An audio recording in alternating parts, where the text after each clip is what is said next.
There's a video kicking around the internet of a woman walking through a mall so engrossed in her smartphone that she trips and falls face first into a fountain.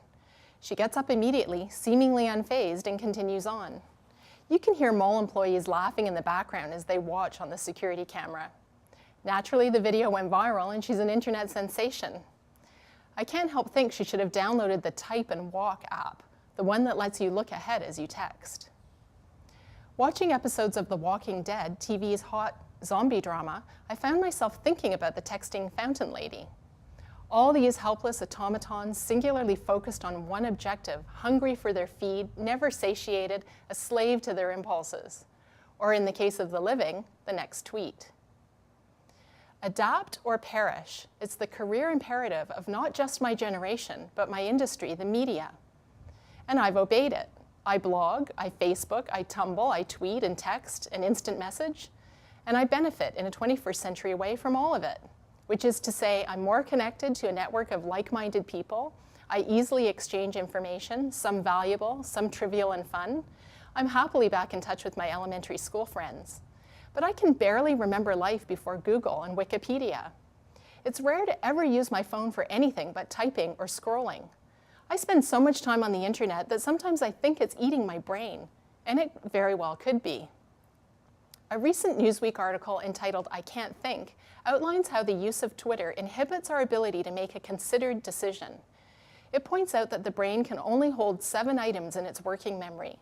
So the frenetic activity on social media is making us value what's new over what's accurate, important, or even interesting. It goes on to say that serious decision-making happens just below the surface of consciousness, and yet with the barrage of incoming information, we're rarely able to get to a quiet, contemplative place. This isn't the first or only suggestion that our brains are being rewired to accommodate technology. There have been plenty of articles and even books on the topic. And I'm sure I'm not the only one to notice that too much time spent surfing and clicking on interesting links is eroding my concentration. Every once in a while, worried that I'm becoming a social media zombie, I go on an enforced digital cleanse. I stop tweeting, I don't incessantly check news feeds, nor do I instant message or text. I don't try to come up with witty status updates. I use my phone for calling people to listen and chat voice to voice.